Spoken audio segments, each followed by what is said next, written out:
Welcome back to Chicks in Construction, the podcast where we talk about construction, horror stories, and why your contractor ghosted you after demo day.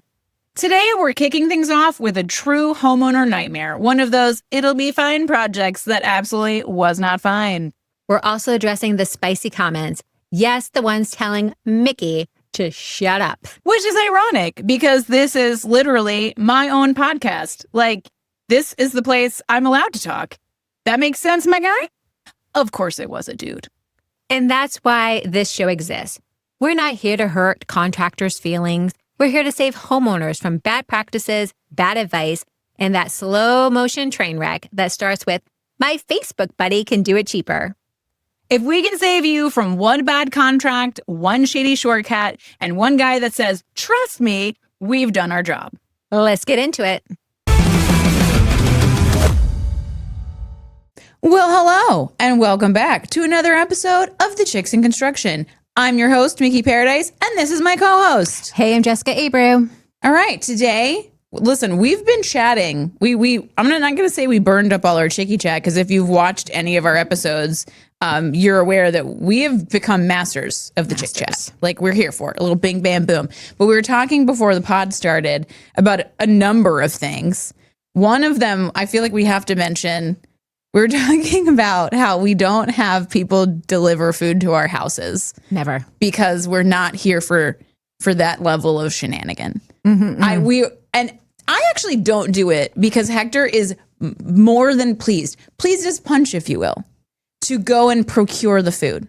He's like, if you order said food, I will go and procure it. So why pay for somebody to deliver it when my husband is in essentially my own personal DoorDasher? There you go. He's here for it. So that's partially, like, I've never really thought through, like, oh, people are going to do weird things to my food. No, it's just like Hector's here for it. So, okay.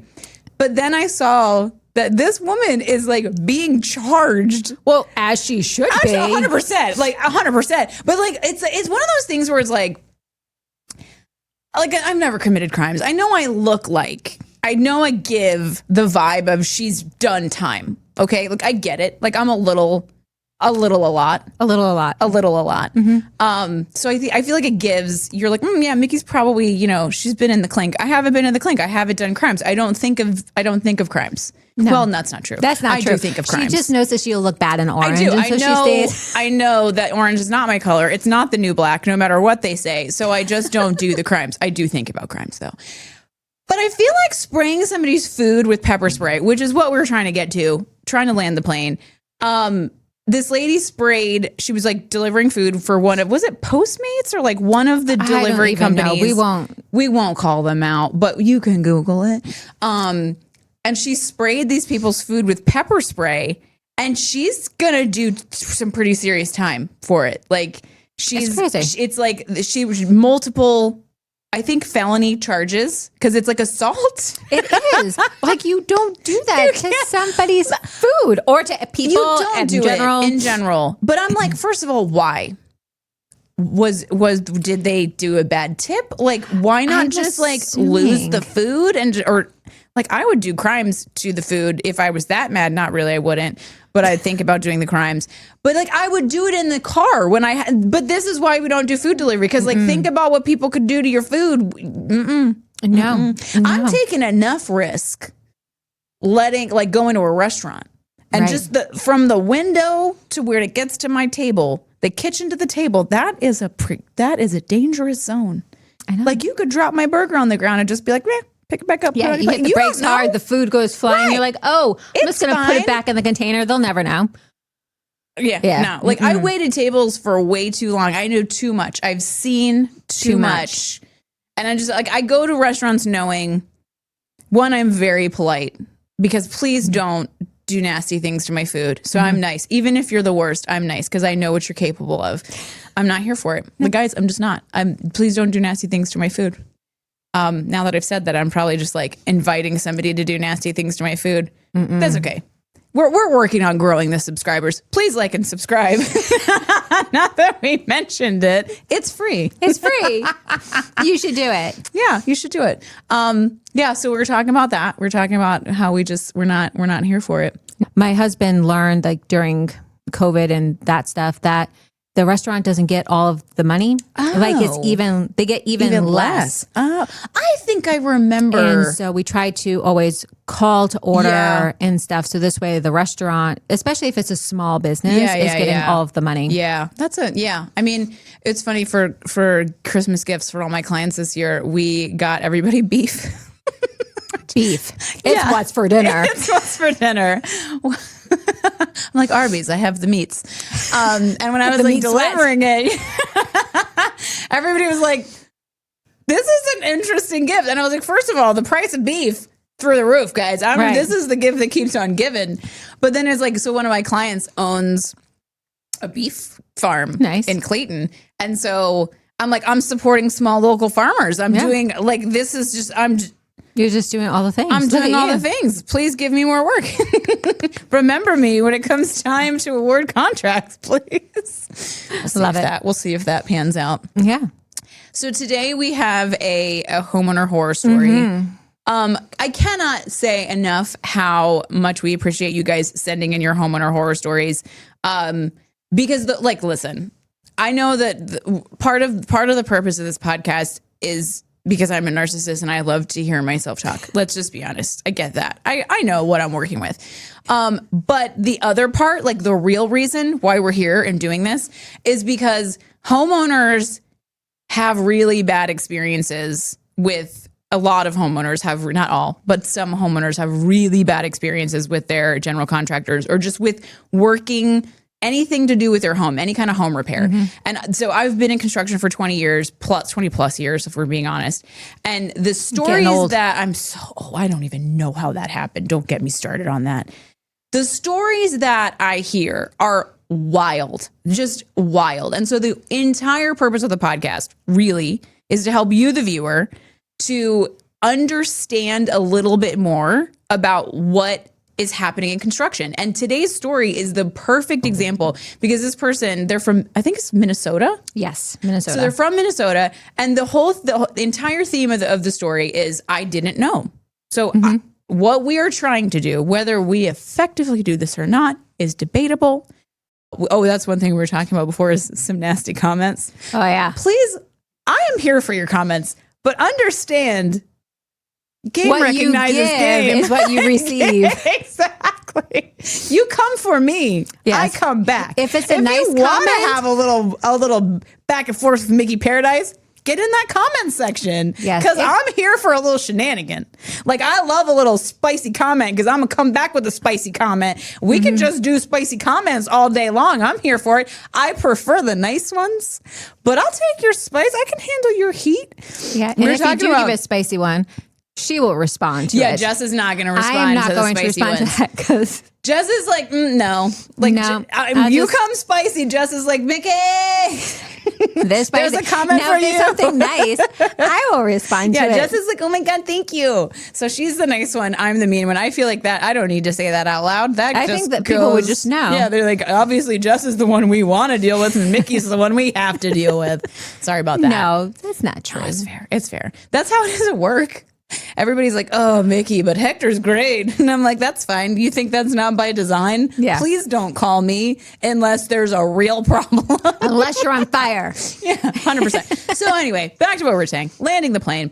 That is the point of the podcast. Really is just to help homeowners have better experiences, to know what a red flag is, to know what to look for, to know when you think there's a problem. And the more people that watch it and the more people that send in their homeowner horror stories, the more we can share and just kind of repeating the same thing over and over again may not be the most favorite thing, but we need everybody to hear these stories. So sometimes they're going to be a little repetitive. Let's be honest. There's not that much there's not that many rooms in your house you can renovate. So is today a kitchen renovation? It is.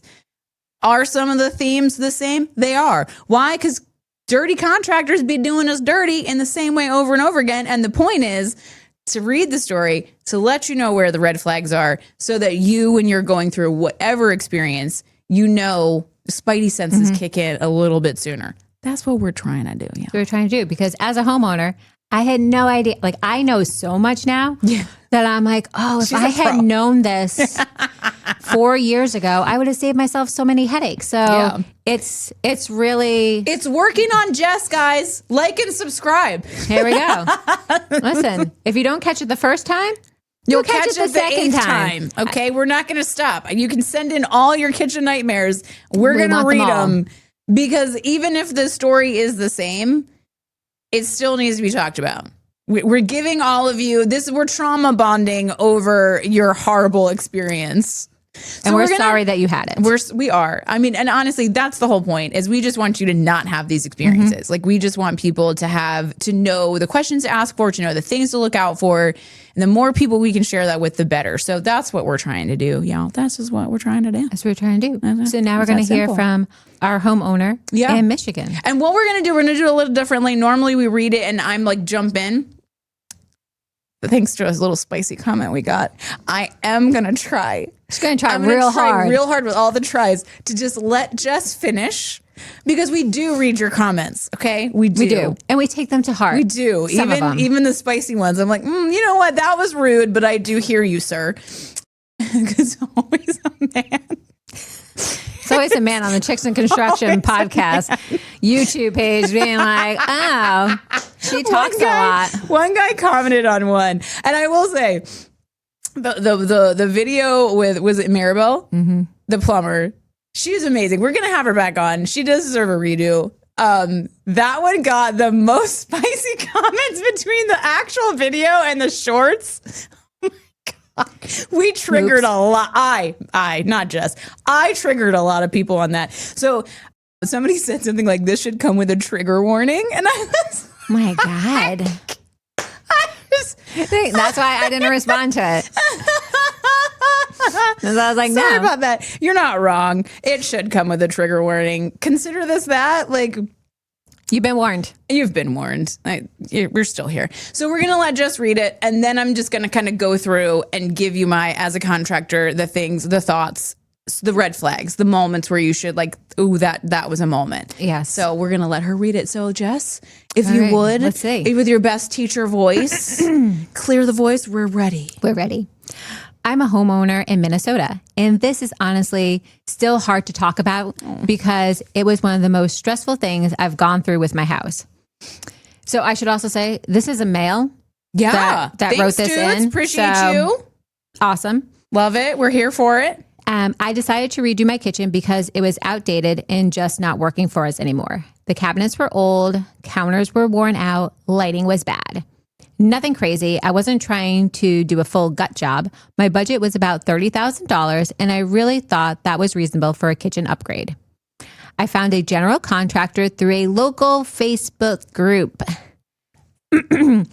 People were recommending him, saying things like, he does good work and used him for a remodel. When he came over, he talked a good game. Very confident. Said kitchens were his thing. Gave me a quote for $27,800 and said he could start in a few weeks.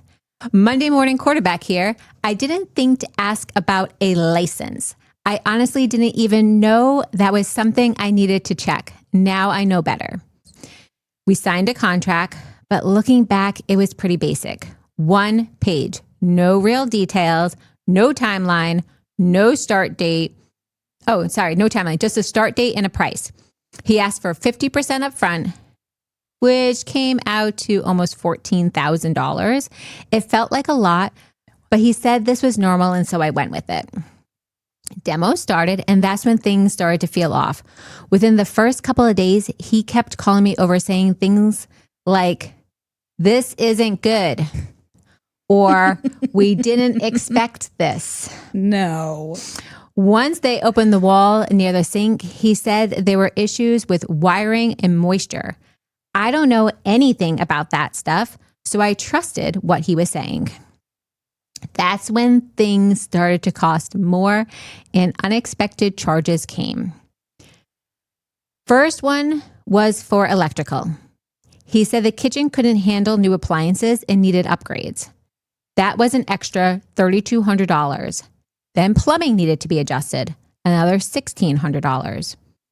Then he said the floor wasn't level and needed work before the cabinets could go in, another $1,100. He had some other people coming in with him to do these repairs, and I assumed that everyone was good and that the price I was paying, and that for the price I was paying, I was getting true professionals. Yeah, one would think. Odd, weird. Sorry. I'm locking it down. She can't. Every time I was presented like I had no choice. Like if I didn't approve it, the job couldn't move forward. I felt backed into a corner because my kitchen was already torn apart. In hindsight, I should have pushed back and gotten another opinion, but I didn't know, and so I was taken advantage of, which sucks. The timeline started slipping too. What was supposed to be a 6-week job turned into months. There were days nobody showed up. When I asked, he said the guys were on another project or waiting on materials. Cabinets were delayed. Then countertops were delayed. Then something was ordered wrong, and that was somehow my fault. At some point, I don't even remember when, I asked about inspections. A friend mentioned that kitchens usually get inspected. We were discussing the length and the cost of my renovation, and they strongly suggested an inspection. They had one done when they redid their kitchen. Yeah. I asked the contractor, and he brushed it off and said inspections weren't necessary for what we were doing. That didn't sit great with me. But again, I didn't know enough to push harder. One night, I decided to look him up online.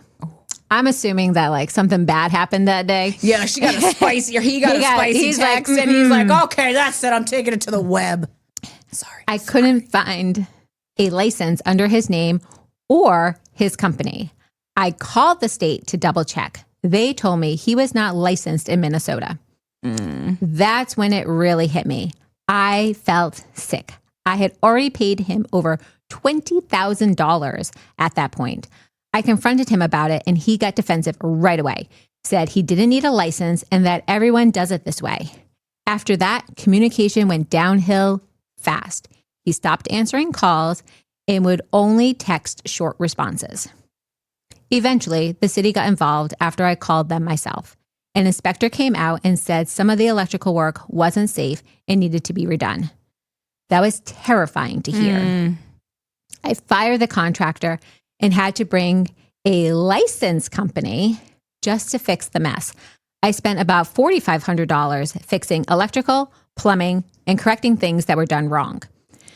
Then I still had to pay another $10,000 to actually finish the kitchen. I am in the process of taking him to court to hopefully recoup some of the money, but it may end up being a waste of time. My $30,000 budget turned into $50,000-ish by the time it was done. The worst part wasn't even the money. It was the feeling of being taken advantage of. I trusted someone in my home, trusted that they knew what they were doing, and I paid the price for it. I'm not in construction. I didn't know what questions to ask or what red flags to look for. I just wanted a better kitchen. Instead, I got months of stress, a half torn apart house, and a really expensive lesson. If anyone listening is thinking about a renovation, please check licenses. Please get a real contract.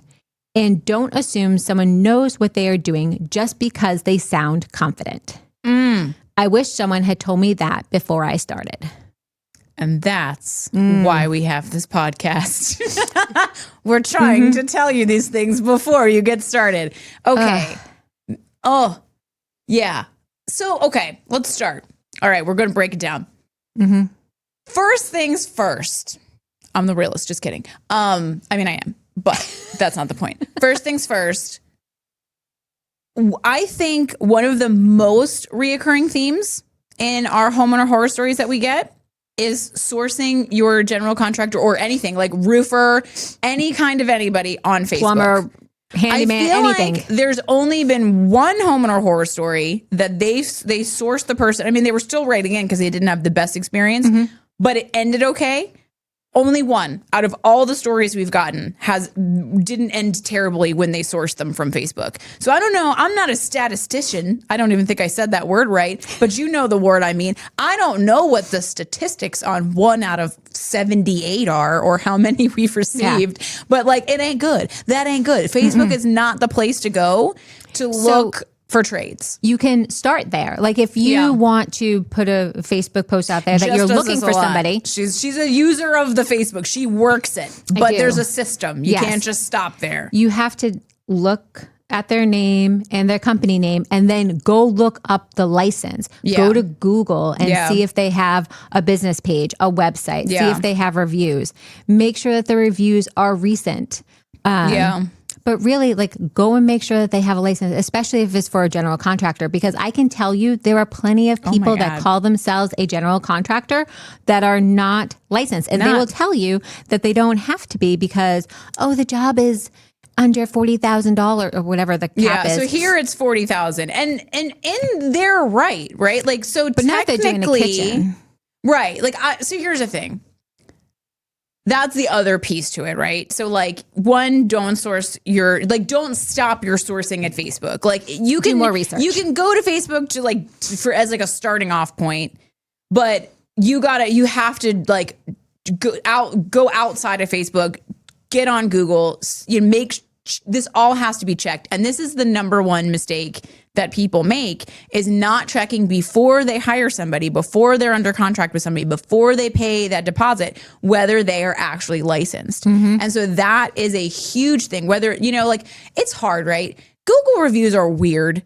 Anybody can go leave a Google review. So like, we don't even deal with the general public. And it's funny, speaking about like food delivery, a DoorDasher went on, allegedly I yelled at her. Now listen, I'm a jerk. We all know that.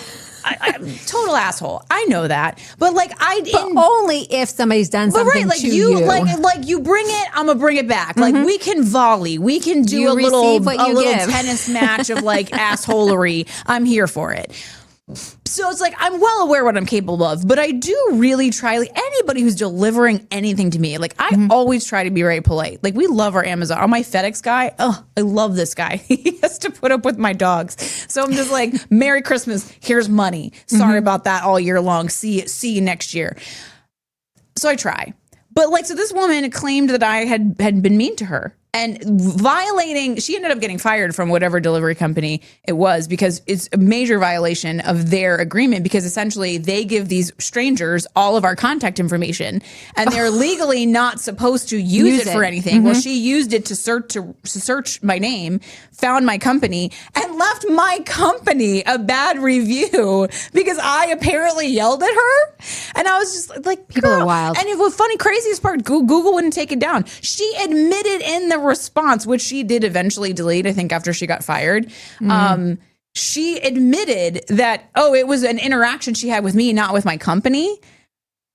And yet Google was like, no, we're not going to take it down. So to be fair, Google reviews can go either way. And meaning people can write like false bad, but they could also write false good. So like you can go and have all your friends leave you a positive review, even if they've never used you as a contractor. That's true. So like, I think, I used to love reviews, and I used to really give a lot of value and a lot of weight to reviews. But you really have to be judicious with how much weight you give reviews. Like really, one of the things that because we get calls all the time for people to be like, hey, I'm looking for a so-and-so. I'm looking for, do you know anybody? And I really think like a recommendation of somebody who has actually and who has actually worked with somebody is truly the best recommendation. Now, that's not always possible, but calling the Home Builders Association in your area is another thing like that I've started to do, because we're, thanks to the pod, we're getting a lot more calls for a lot more trades that I don't necessarily know. And so I'll reach out to the Home Builders Association that I'm involved with as the president and just be like, hey, who's who you would use for X, Y, and Z, and she'll give me some names. So that's another potential place to look, because they're only going to give you the recommendation of like their best people. So that's another place. But really, Facebook is a great starting place, but it is not the place to make your final decision based on anything you see on Facebook. Because again, people are interesting, Yeah. So the other piece is the budget. Jess and Mickey couple months ago would be like 30 grand is plenty. Oh my God, you can build a whole kitchen for 30 grand. No. We have since learned the error of our ways. Luckily, we've had the joy of having some really great GCs on the show, and they've straight up been like, yeah, your numbers are way off. $30,000, honestly, is not even enough, depending on your size of kitchen, to replace your cabinets. So it would be maybe enough to like paint your cabinets and maybe do new countertops. But beyond that, it's not enough. And does that suck? It does. Like, it seems crazy to me that, like, I was just talking to Nicole, who we had on the show. Yes. I went to an event, she was there, and we were talking, and I think she was telling me that it's a very big bathroom and a very high-end finishes, but she's doing a bathroom renovation that's $85,000. And I was like, in American currency? Like, well, I mean, in American currency, that's going to be cheap because our dollar is worth nothing. And whoopsie. we're kind of on the other end. We're on the other end now. So, like, unfortunately, $30,000 is not going to go far. But, like, listen. But at least he just wanted an upgrade. But, like, so, and this is, again, that the understanding what your expectations versus reality is. Okay. Like, did he want an upgrade? No. Because when you read through the email, it was the cabinets were old. It's a complete new kitchen. And I get I get where he's coming from. Like, it didn't seem like it sounded like they weren't planning on moving anything, but they were planning on having brand new appliances. That's at a bargain, 10 grand. So that's reducing your budget to $20,000 for countertops, labor, cabinets. Yeah, he's not off. realistic. And again, gentlemen who did click the anonymous button, we appreciate you. We thank you for sending in your, and I understand where you're coming from, because the thing is, $30,000 is a ton of money. It is. And so I don't ever want to make it seem like that's not a lot of money. It is. But unfortunately, in the world that we're living in, it's not enough to really redo your kitchen. It's enough to, like, maybe swap out your countertops, some cosmetic, get some new, do some cosmetic stuff, like paint your cabinets, maybe get some new appliances, but it's not a whole new kitchen. So that's where it's like understanding this isn't a refresh. If you're wanting to redo your kitchen and you want to change your cabinets, that's a whole kitchen, because that means your countertops are going to have to be changed. Your tile backsplash is probably going to have to be changed. Like, not everything's going to survive the demo. So that's another thing where I think, like, I understand where this guy's coming from. $30,000 is a ton of money, and I don't want to downplay that. But unfortunately, it is not enough to refresh your kitchen. And I know that this goes against things we've said in the past.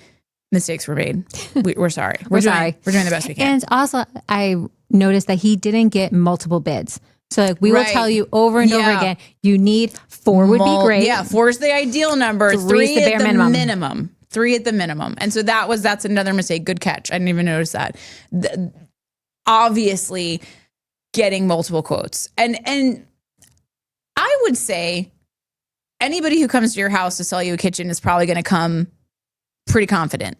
So, like, let's not let confidence be the key that we're like, it should be a little bit more like, this person makes me feel comfortable. This person explains things to me. This person answers all my questions. They have the things that I even think it's valuable when somebody says, that's a good question. I don't know the answer to that, but I'll find out and get back to you. And then they do find out and get back to you. So, like, I don't need somebody to know every answer to every question, but I like it when people admit, that's a good question. I'm not sure. Let me find out and I'll get back to you. And then they follow up and they're like, hey, I found this out. So that's the other piece, is he didn't get enough quotes. And I think if he had, he would have realized that guy was selling him a number that he knew was within his budget. So, like, if you come out and say, hey, my budget to do my kitchen renovation is $30,000. On one hand, a responsible general contractor is going to be like, oh, I'm sorry, that's not a big enough budget. Like, or they'll say, like, we can do this, right. and this. These are the things we can do for that, but it's not going to be, a whole new kitchen. Or you're going to get somebody that's like, no problem, I can do it for $27,500, because in their mind they're like, and then I'm going to change order the crap out of you, and it's going to still be $10,000 over what your budget was. But I got the job because I sold it to you because I knew what your budget is. So that's I wouldn't even tell somebody my budget going into it. Well, it's tricky. Like unless we were talking about it, like when they're there. Yeah. But so it's tricky, right? Like on one hand, I want to say, don't tell people your budget. But if your budget is unrealistic and you're dealing with a responsible general contractor, they're going to tell you that. And so that saves you a lot of headache. But I think where this would have saved him, the multiple bids, unless the guy is just the most unlucky human.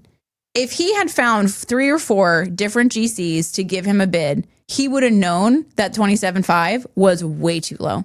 So somebody would have came in at 65 and he'd have been like, whoa. And then somebody would have came in at 63 and he'd have been like, And then somebody else would have come in at 58. Yeah. And he'd have been like, okay, so 30's just not enough.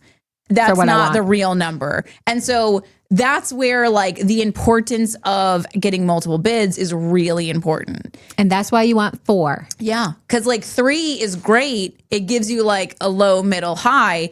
But if they're all very similar, a 4th will like really solidify where these numbers are. And listen, I've had some GCs tell us, I don't want to just constantly be giving people estimates. So like, don't tell people to get that many estimates. I'm going to tell you guys to get that many estimates. There's a reason for that. Good GCs, they're going to give you a very high level number. Like when I did work in the renovation world, we would give people a very high level number. And if somebody wanted to move forward, then we would really dig into it. But like, it was like, hey, this is a roundabout. If this is within your budget, let us know.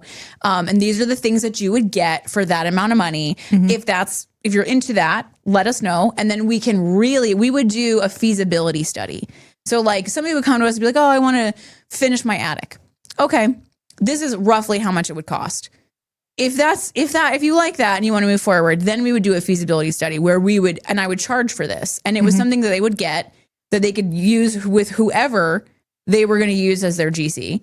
Hopefully it would be me, but if not, they were paying for it so they would get the report and we would do this feasibility study and it would talk about all of the things that we were going to do and what the potential costs were. And like that way they know, can I actually afford this renovation? And 9 times out of 10, people were like, oh no. Yeah, I don't want to do that. I didn't realize that was going to cost. Like somebody wanted to finish their attic and it was literally the same floor plan as their house. And I'm like, okay, we're building another house inside your house. That's going to be like $150,000. And they were like, oh, I thought it was going to be like 20. No. And that's the thing is like, to this homeowner's point, if you don't work in construction, I mean, shit, even if you do, I work in construction and the prices of things boggle my mind. I mean, obviously not what I do because I'm like, of course you're going to pay more to have me on your job. But finding out that kitchens cost at what like minimum $60,000, $70,000. That rocked my socks right off. Yep, so that made me really appreciate my kitchen. Yeah, you're like, I love it. you, kitchen. And then the other thing that kind of I realized, I was just thinking about this, that hurts, can give like doesn't help with like giving accurate information, is I don't pay homeowner prices. I'm a contractor, so like a lot of stuff we do ourselves. A lot of stuff we have like, oh, we've done a favor for this plumber. And so they're going to do us a favor. So it's like even the pricing that I get when I'm doing stuff on my house is not even like the real number that that non-construction people would pay, that Jess would pay. So like that's another tricky part of this is like pricing is crazy. And that's where getting multiple bids, 4 at best, 3 at least, will help you understand like what the actual price for the work you want done is. So that was the other thing. And then the contract, the fact that he said like it, and good for him looking back and saying like, oh, I mean, I hate that he had to like go through this. Yeah. Like hindsight is always 20/20. I love that he submitted the story so we could share it with you guys. But that's the other thing. Like if you think about anything you do where you're spending a pretty significant amount of money, when you buy a car, you have to sign $92,000, like signing a mortgage. And I'm just like, if you think about how much money you're spending on a kitchen renovation, that contract cannot be a single page. even with what we do, when I send a proposal, my proposal is 7-8 pages. I have everything that I'm planning on doing and everything I'm not planning on doing in my proposals. And so that's not even my contract. My contracts are like 9,500 pages. And I mean, there's a big contracts, but regardless, if somebody is coming to you and wanting you to pay them copious amounts of money to renovate your house, it's not a one pager. And so that's like, we've talked about in the past, but like making sure that they have in there how they handle changes. Because here's the thing, that's the other piece to the story. No remodeler that is worth their salt is not going to have a contingency for opening up the wall every single time you open up a wall. There's going to be a problem. Every single time. Going to be a problem. Especially, there's 2 spots that, multiple spots. There's a lot of spots. It's not just 2. There's a lot of spots. But let's think about this. Like, let's walk it through in your mind. Every single time I've taken up flooring around an entry door or a sliding glass door, water, like the door wasn't put in right, or whatever sealant was installed 30 years ago has eroded away, and now your subfloor is rotting. Every single time we've changed flooring out around any door, around any house we've ever worked in, that's always a thing. So and this is coming from somebody who does not for a living do renovations. So anybody who's doing renovations as a living knows when you take out that kitchen sink, there are going to be something weird. There's going to be subfloor that's rotted out. Yeah. So here's the places to consider. Around a door, why? Because water gets in there. Around a sink, why? Because water gets in there. Around your refrigerator, why? Because if you have an ice maker, water gets in there. Dishwasher? Anywhere, dishwater, because water gets in there. Anywhere there is plumbing. And water's there. Or there could be a potential penetration from rain. Anywhere that water could get to. Water is, we love water. We're like, 80% water? Love that. Anywhere water touches in your house, we don't love that. So like, you have to expect that, especially if your house is older. Oh my God, that subfloor is rotted out. Yep. And water will follow the path of least resistance. And then it has a memory. So once it goes there once, it will keep going there. You have learned. Well, also I was a science teacher. So water I understand. She knows about water. I know about water. Because I was think about like, she is speaking the gospel right now. The water intrusion gospel. Yes. But so yes, it does have a memory. So like she's 100% right. I mean, it's science, but also in construction has science. It's going to follow that way. And then it's going to keep pushing a little bit further. Think about the rocks. Like if you go down a mountain, like the rocks are all carved out because of the water. It's doing the same thing in your house. It is. And so that's the thing. Unfortunately, especially if your house is older. So for a general contractor to not have a contingency that is a big thing. So when you're negotiating your renovation, you want to ask your general contractor, what is your contingency? What are you building into this contract for problems? So the way that it should be is your GC should have, and of course you are paying it, right? Like it's not like it's coming out of their pocket, but they are building into their number a contingency of like $5,000 to $10,000. Now, if you don't use that in like things that happen, you can either upgrade something or it will reduce your contract. But this has to be a thing in your renovation, because the chances of them opening up that wall and there not being a $1,500 fix. And here's where that gets you. If they don't have that contingency, every single thing, like happened to this guy, every single thing is coming out of his pocket. In the perfect world, you have a $5,000 contingency. They have $5,000 of oopsie whoopsie stuff that came up. It's a wash. In a more perfect world, you've got a $5,000 contingency. They used $1,500 of it, and now you can get a nicer refrigerator, or you get that money back at the end of the thing. But where GCs, and here's the thing, here's why GCs don't build that in, because not all GCs do. So then their price looks like it's more. I deal with this all the time. you want a GC to be looking out for your bottom line. You want them to be getting as close to they can as that initial number as they can. And the only way that they can do that is if they build in a contingency. And so having that in there and saying, hey, we're going to give it back to you at the end, or you can use this to upgrade your refrigerator, but we're going to have this amount of money so that every time we find a problem, we don't have to come to you for money. We're going to come to you and let you know, hey, we found this thing. It's outside of our scope. We're gonna take the money for this out of the contingency. So that doesn't increase your cost of renovation. Okay. But GCs don't do that because if their competition doesn't do it, then they look like they're $5,000 to $10,000 higher. Right. So it'd be important to compare apples to apples. Yeah. So if you have a contractor who is putting that in and a contractor who's not, right, you have to look at minus that contingency, what the cost is. And that's where, like, listen, this is high level, right? Like, but that's the point, is you're advocating for yourself. When you're doing a renovation, especially before, eventually the GC becomes your advocate, right? But when you're picking that GC, you're your advocate. And so knowing about what a contingency is and a contingency budget and being able to say to the GC, do you have in this price, do you have a contingency in here? And if you don't, put one in and then compare apples to apples. But it doesn't help when you're comparing oranges and apples. Nope. So it's just a problem. So in this case, there was clearly not a contingency.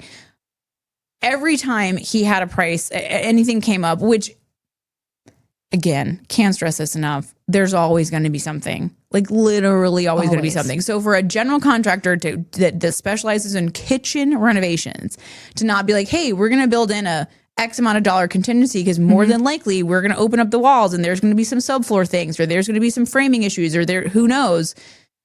And we'll take that out of the contingency. And if it goes over, then you have to pay. But having that in the contract and the homeowners understanding that is really important. And I think especially in a renovation, like this isn't just like, oh, I needed to swap out my dishwasher. I don't expect you to get a contingency clause in your contract for the plumber that you're using to swap out your sink. That's too much. But when we're doing a whole kitchen renovation, your contract needs to be substantial. You want to know what their contingency policy is. You want to know what their change order policy is. You want to know, what your rights are as the homeowner if you don't agree with something that they want to do or that they say needs to get done. Who is it that you can reach out to if you don't agree with something that they're saying that you need to do? What is their policy when it comes to that? So all of that stuff is really important to have in your contract. And I mean, a lot of people don't even get contracts. So I know we're asking for a lot here, but really these are the things, if you don't want to have a story where you're going to go on chicksandconstruction.com and share your homeowner horror story, then these are the things that you need to know. And the contract is key. The other one is definitely checking the licensing before you hire anybody. And when they come in to interview and take a look, you can ask them what their license number, and then you can go type it in, or you can go on and search their name and their company name.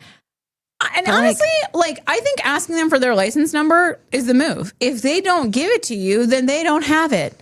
And if they give it to you, then still go check to make sure. Go check, because in previous horror stories, we've had people who did ask and they gave them a number and it was fake. Yeah. So you do have to check. And it's unfortunate that we have to be that vigilant, but so many homeowners have these experiences that this is just we went to this event once, and this lady gave a little speech, and she was talking about how clarity is actually kindness. And so you going into this very clear and asking for their license number and checking it is really a kindness to yourself and a kindness to that general contractor, because you don't want to use somebody who's not licensed. Now let's talk about that for a second, because technically, depending on where you are, and I think we've talked about this, Texas is wild. It's wild. It's wild. It's a wild place. I've been watching Landman, and I'm like, man, me too. I love it. I love Landman. Hector really loves the wife, and I feel like that tracks because she's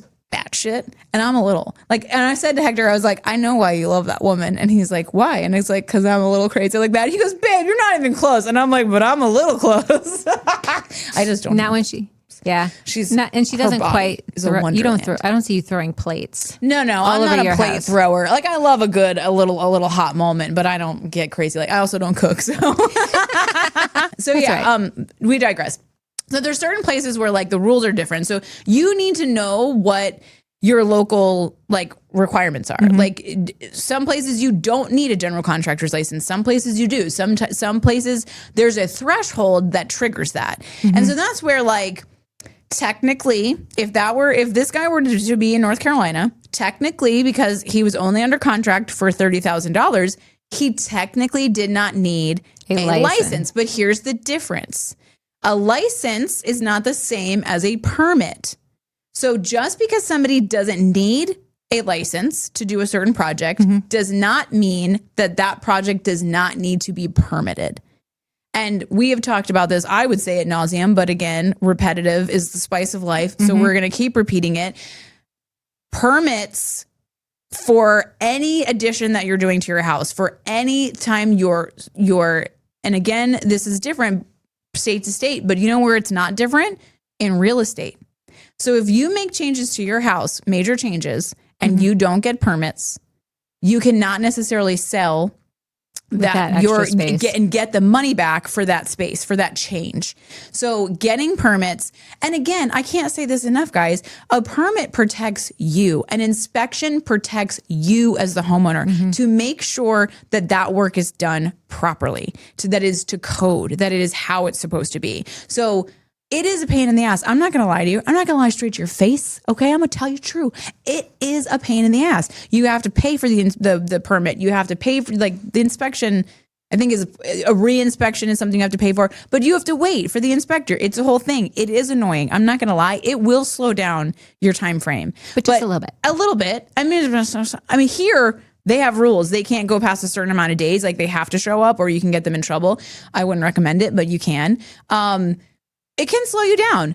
But again, this is protecting your investment. If you're spending between $30,000, which is not really a number as we've discussed, to $80,000 renovating your kitchen, you want to make sure that that's done correctly. And here's the thing. The general contractor is not doing all of that work themselves. They are hiring people. And so it's not even like a shade on the GC. You're just, it's shade on maybe this electrician doesn't know everything that they're supposed to know. It is saying, hey, I just want to make sure that everything that I'm signed up for, that I'm getting, is done correctly. Right. There's nothing wrong with that. And you should be pushing and advocating heavily for yourself. Like, here's what I would do. And this actually, we had somebody who they asked us to come they were doing a kitchen renovation. And immediately the first thing he said was, we're not going to do any inspections. And I was like, okay, well, I'm not going to be your general contractor. Like, I think he thought that was a selling point, right? That he didn't want inspections. I, as a licensed general contractor, am required because I am licensed, whereas a non-licensed general, I don't know what we should call them. Technically, they're general contractors. They're just not licensed. A non-licensed general contractor is not legally obligated to pull a permits. I am. I have a license. You pretty much sign your life away when you get your license, and you renew that every year. So I have to pull permits. So if you come to me and you're like, oh, I don't want to pull permits, I'm like, oh, well, I got to go. Sorry. Too bad. Sorry. It's a big deal. And those permits, there was inspections. The permit is like the thing that starts the inspection process, kind of lets the city know you're doing work. You're asking for permission to do the work. They give you the permit. And then you have the inspector come out and check the work as you go through. You have plumbing inspected. You have installation inspected. You have electrical inspected. You have HVAC inspected. If you touch a gas line, that has to be inspected. The only thing that really doesn't get inspected are really like the finishes, like the drywall, the paint, the cabinets don't need to be inspected. Your trim carpentry doesn't need to be inspected. But anything that could cause your house to burn down. Seems like you would want an inspection there, my guy. Your house to flood, which, as we have discussed previously, water can be the devil's work. In a house, water is one of the biggest, most destructive things that can happen to your home. Yeah, you want a permit. If they're moving a pipe, you want a permit for that, 100%. Your gas line, carbon monoxide, y'all, have you heard of it? Not a fan of dying in my sleep. Well, no. If I was going to die, my sleep would be the way to go. But not this young, not at this age. I'm still still in my prime. So, you know, like anything that, I don't know, you could die. Yes, you want an inspection, you want a permit, you want that to be signed off by the city. Yeah, and if the general contractor had pulled the permit when the electrician and the plumber and everything came and they did it wrong as per his story, the inspector would have said, this is done wrong. And then the electrician would have to come back and fix it. Correct? Exactly. 100%. Without a cost to him. No, it should not be a cost to him. If they fail their inspection, that is a cost on the general contractor or the trade, depending on how that, but it shouldn't be, especially if it's faulty work. Right. Now I will, like, listen, let's just be real talk here. Sometimes inspectors can be spicy. Sometimes inspectors can come in and fail you on something that doesn't make any daggone sense. Now, in situations like that, the general contractor might say, hey, you need to pay this reinspection fee. But if it's faulty work and it's like, you know, they should have known better, yeah, the GC should cover that. There's probably GCs right now that are like immediately clicking out of the video because they're offended to their core. But like, you can leave as a comment instead. Leave us a comment. Leave us a spicy comment if you're feeling it. So yeah, so the contract, the duration, all of it is just kind of just like, there were so many red flags on this. And I think too, like him kind of feeling like, oh, the project can't move forward. That is so common. So a general contractor will come to you like the sky is falling and be like, oh, we can't do anything without this getting done. And in some situations, that's not false, right? Like we can't move forward until we fix the subfloor. Like we can't replace all the floor except for that spot until you've made a decision. So sometimes that is real. But like, listen, it's a buckle up buttercup moment. Like your kitchen gonna take longer than they told you. And if they hit it on time, give them a kiss. A short amount of time. 6 weeks is short. But I think it's reasonable, right? Like, I don't think that was a crazy time frame. If they had met it, that would have been like, oh, good job. Of course they didn't. But that's another piece to consider. What was the other thing? So it was we talked about inspections, the importance of that, and we talked about the license. So again, can't stress that enough. Definitely immediately check licensing and understand in your state or wherever you are what the licensing rules are. And here's the best way to do that. Call the licensing board. If you live in a state that has a licensing board, call them and say, hey, listen, I'm about to do a renovation.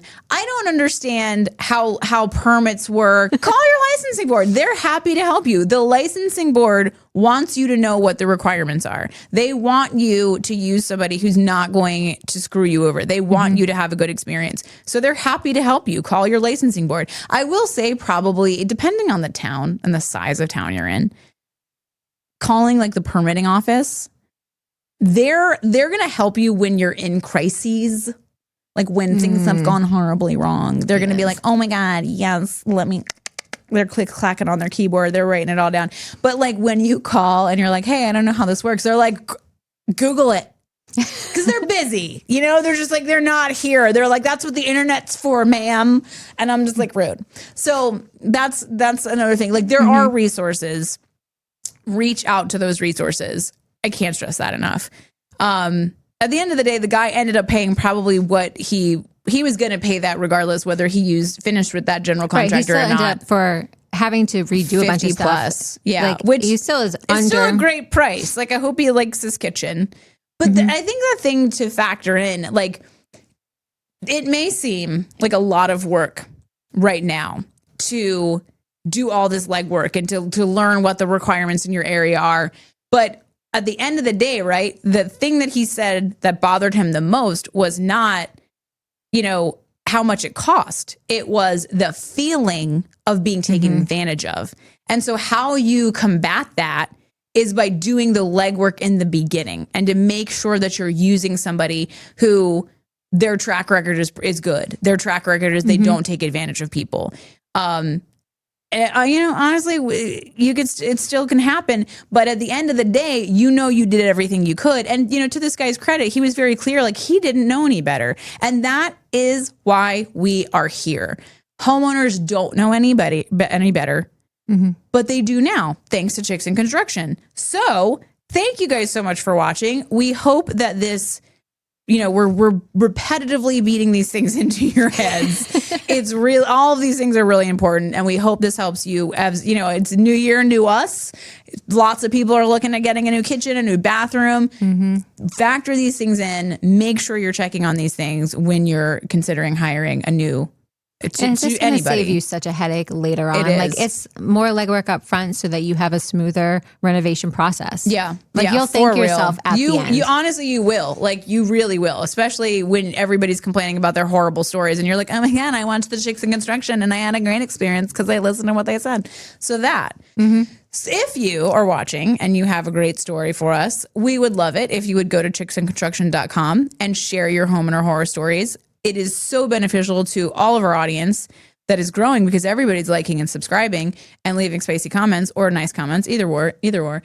So if you could do that, that'd be great. We appreciate you. It helps everybody learn, helps the community, our chicks community that are also dudes, chicks and dudes. I don't know. It just got weird. Sorry about that. But we love you guys. Thank you so much. And Jess, where can they follow us and like us so that we can be famous one day? Yeah. So if you are on LinkedIn, Facebook, and Instagram, it's at Chicks and Construction Podcast. On TikTok, we're at Chicks and Construction. All right, guys. Thank you so much for tuning in, and we'll see you guys next time. Bye.